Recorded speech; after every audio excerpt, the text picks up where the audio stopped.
രാഹുൽ, നമ്മൾ നേരത്തെ പറഞ്ഞുകൊണ്ടിരുന്നത് SIT ഡി മണിയുമായി ബന്ധപ്പെട്ടുള്ള അന്വേഷണത്തിൽ എങ്ങനെയാണ് മുന്നോട്ട് പോകുന്നത് എന്നതാണ്. ഇതിൽ തമിഴ്നാട് പോലീസ് പിന്മാറുന്നു. അവർ അതിന് പറയുന്ന ന്യായം തങ്ങൾക്കറിയില്ല എത്ര ദിവസത്തേക്കാണ് ഇത്തരത്തിൽ അസിസ്റ്റ് ചെയ്യേണ്ടുന്നത് എന്നതറിയില്ല, അതുകൊണ്ട് പിന്മാറുകയാണ് എന്ന് പറയുകയാണ്. ഇപ്പോൾ ഡി മണിയാകട്ടെ ഒരു തരത്തിലും സഹകരിക്കുന്നുമില്ല.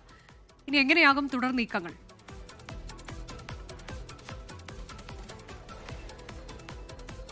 അനുജ, SIT എന്തായാലും ഇന്നലെ നമ്മൾ പറഞ്ഞ പോലെ തന്നെ ഒരു തരത്തിലും ഈ ഡി മണിയുടെ ആ മൊഴി മുഖവിലേക്ക് എടുത്തിട്ടില്ല. എന്തായാലും കൃത്യമായിട്ടുള്ള വിവരങ്ങളുടെ അടിസ്ഥാനത്തിൽ, ഫോൺ രേഖകളുടെ അടിസ്ഥാനത്തിലാണ് SIT ഇന്നലെയും ഈ ഡിണ്ടിഗലിൽ എത്തുകയും ചെയ്തിട്ടുള്ളത്. മാത്രമല്ല, നേരത്തെ ബാലമുരുകൻ എന്ന ഡി മണി എന്നായിരുന്നു പറഞ്ഞിരുന്നത്. പക്ഷേ ഈ ബാലമുരുകനും ഡി മണിയും രണ്ടാളാണ് എന്നുള്ള കാര്യം വ്യക്തമായതോടുകൂടി ഈ ബാലമുരുകനെ തേടി കണ്ടുപിടിക്കുന്ന ആ നടപടി കൂടി ഉടനെ ഉണ്ടാകുമെന്നുള്ളതാണ് ഈ ഘട്ടത്തിൽ മനസ്സിലാക്കാൻ കഴിയുന്നത്. ഡിണ്ടിഗലിൽ തന്നെയാണ് ബാലമുരുകനും ഉള്ളത്. ബാലമുരുകനിൽ നിന്നും കൂടുതൽ കാര്യങ്ങൾ ചോദിച്ചറിയണം എന്നുള്ളതാണ് മനസ്സിലാക്കാനും കഴിയുന്നത്.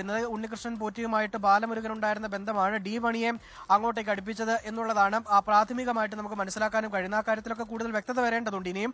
എന്നിരുന്നാലും ഈ ബാലമുരുകനുമായിട്ടുള്ള ഡി മണിയുടെ ബന്ധം അത് എത്രത്തോളം ഉണ്ട് എന്നുള്ളത് മനസ്സിലാക്കിയ ശേഷം മാത്രമായിരിക്കും കൂടുതൽ നടപടികളിലേക്ക് പോവുക. SIT സംഘം തിരികെ തിരുവനന്തപുരത്തേക്ക് മടങ്ങാത്തതിന് കാരണവും അത് തന്നെയാണ് എന്നുള്ളതാണ് ഈ ഘട്ടത്തിൽ നമുക്ക് മനസ്സിലാക്കാൻ കഴിയുന്നത്. ബാലമുരുകനെ കണ്ടെത്തുക, അതോടൊപ്പം തന്നെ ഈ ഡി മണിയുടെ സഹായിയായിട്ടുള്ള മറ്റാളുകൾ അവരാരൊക്കെയാണെന്ന് കണ്ടെത്തി അവരിൽ നിന്ന് കൂടുതൽ വിവരങ്ങൾ ശേഖരിക്കുക, അതുകൂടി കഴിഞ്ഞതിന് ശേഷം മാത്രമേ ഒരുപക്ഷേ ഈ SIT സംഘം തിരുവനന്തപുരത്തേക്ക് മടങ്ങുകയുള്ളൂ. എന്തായാലും നിലവിൽ അവരിവിടെ തുടരുകയാണ്. കൂടുതൽ വിവരങ്ങൾ കണ്ടെത്തി തുടർ നടപടികളിലേക്ക് നീങ്ങാനും അതുപോലെ തന്നെ കൂടുതൽ കാര്യങ്ങളിൽ വ്യക്തത വരുത്തുന്നതിനും വേണ്ടിയാണ് SIT സംഘം ഇവിടെ തുടരുന്നത്. തമിഴ്നാട് പോലീസിന്റെ വിശദീകരണം നമ്മൾ ആദ്യമേ പറഞ്ഞ പോലെ തന്നെ SIT ഇവിടെ തുടരുന്ന കാര്യവുമായി ബന്ധപ്പെട്ട് ഏതെങ്കിലും തരത്തിലുള്ള അറിയിപ്പ് തമിഴ്നാട് പോലീസിന് കൈമാറിയിട്ടില്ല. അല്ലെങ്കിൽ SITക്ക് ഏതെങ്കിലും തരത്തിലുള്ള സഹായം നടത്തി കൊടുക്കണമെന്നുള്ള ഔദ്യോഗിക അറിയിപ്പ് ഈ ഡിണ്ടിഗൽ പോലീസിന്, തളുക പോലീസിന് കിട്ടിയിട്ടില്ല എന്നുള്ളതാണ് അവർ പറയുന്നത്.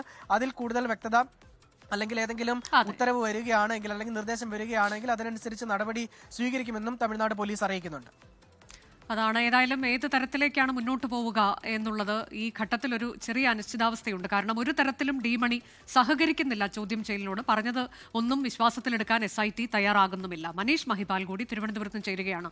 മനീഷ്, ഇത് മറ്റൊരു തലത്തിലേക്ക് പോവുകയാണെന്ന് നമുക്കറിയാം. കാരണം ഇതുവരെ നമ്മൾ കേട്ടതിനപ്പുറത്തേക്ക് പ്രവാസി വ്യവസായി പറഞ്ഞിട്ടുള്ള കാര്യങ്ങൾ അത് ശരിയാണ് എന്നത് ഇനിയിപ്പോൾ അതിലേക്ക് എത്തുക എന്ന് പറയുന്നത് SIT സംബന്ധിച്ചത് വളരെ നിർണായകമായൊരു ഘട്ടമാണ്.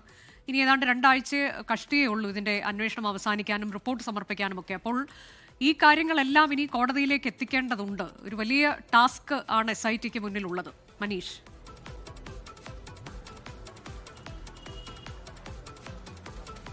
അനുജ, നിലവിൽ SIT നേരിടുന്നത്, നിലവിൽ ഡിണ്ടിഗലാണ് SIT സംഘമുള്ളത്. അവിടെ നിന്നും SIT സംഘത്തിന് ഇന്നലെ മടങ്ങേണ്ടതായിട്ടുള്ള ഒരു നിലയിലേക്ക് എത്തി. പക്ഷേ അവിടെ നിന്ന് ഇന്നലെ മടങ്ങിയില്ല. കാരണം ഇന്നലെ തന്നെ ഈ പരിശോധനയ്ക്കിടയിൽ ഡിണ്ടിഗലിൽ വെച്ച് ഇയാളുടെ വീട്ടിലും ഓഫീസുകളിലൊക്കെ തന്നെ, ഡി മണിയുടെ ഓഫീസിൽ വെച്ച് നടത്തിയ പരിശോധനയിലൊക്കെ തന്നെ അവിടെ ഡിണ്ടിഗൽ പോലീസ്, ലോക്കൽ പോലീസിന്റെ സഹായം ഇടയ്ക്ക് വെച്ച് അവർ പിന്മാറ്റം നടത്തി. പക്ഷേ അവിടെ നിന്ന് മടങ്ങിപ്പോകാൻ SIT തയ്യാറായിട്ടില്ല.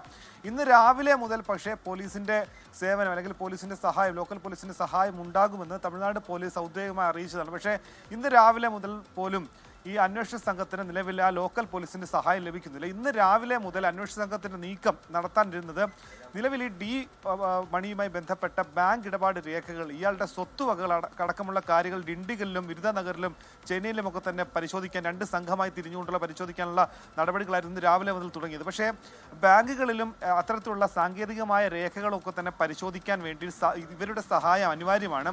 പക്ഷേ ഇവരുടെ പിന്മാറ്റം നിലവിൽ SITയെ പിന്നോട്ടടിക്കുന്നുണ്ട്. ഇപ്പോൾ മുൻ ആഭ്യന്തരമന്ത്രി രമേശ് ചെന്നിത്തല അടക്കം മാധ്യമങ്ങളെ കണ്ടപ്പോൾ ഈ വിവരം, വാർത്താ മാധ്യമങ്ങളിൽ ഈ വിവരം കണ്ടതിന് ശേഷം അദ്ദേഹം പറഞ്ഞത് SITക്കുള്ള ഇത്തരത്തിലുള്ള പരിധിയാണ്, അന്വേഷണത്തിലുള്ള ആ കാര്യങ്ങളിലെ ചില പോരായ്മകളാണ്. അതായത് SITക്ക് മറ്റൊരു സംസ്ഥാനത്ത് എന്നാൽ അവിടെ ഈ പോലീസിന്റെ പിന്മാറ്റം അത് അന്വേഷണം തിരിച്ചടിക്കുന്നുണ്ട്. ഒപ്പം തന്നെ ഈ രാജ്യാന്തര ബന്ധം ഈ അന്വേഷണത്തിനുണ്ട്, ഈ കേസിനുണ്ട്.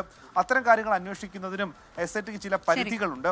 അതുകൊണ്ട് തന്നെ ഈ കേസ് നിലവിൽ കോടതിയുടെ പരിധിയിലാണ്. SIT ആണ് അന്വേഷിക്കുന്ന. അന്വേഷണത്തിൽ പോരായ്മയില്ല എങ്കിൽ കൂടി കുറച്ചുകൂടി രാജ്യാന്തര ബന്ധവും മറ്റ് സംസ്ഥാനങ്ങളിലെ കുറച്ചുകൂടി ഊർജിതമായ അന്വേഷണം നടത്താൻ വേണ്ടി ഈ കേസ് CBIക്ക് കൈമാറണമെന്നാണ് മുൻ ആഭ്യന്തരമന്ത്രി രമേശ് ചെന്നിത്തല എന്താണ് അതിൽ തീരുമാനം കൈക്കൊള്ളാൻ പോകുന്നതെന്ന് ക്രിസ്മസ് അവധിക്ക് ശേഷം വ്യക്തമാകും. ലോകത്തെവിടെയായാലും ഏത് സമയത്തും 24 വാർത്തകളും ഓഗ്മെന്റഡ് റിയാലിറ്റി പാക്കേജുകളും എക്സ്പ്ലെയിനറുകളും വിശദമായി കാണാൻ ഞങ്ങളുടെ YouTube ചാനൽ നിങ്ങൾക്ക് സബ്സ്ക്രൈബ് ചെയ്യാം.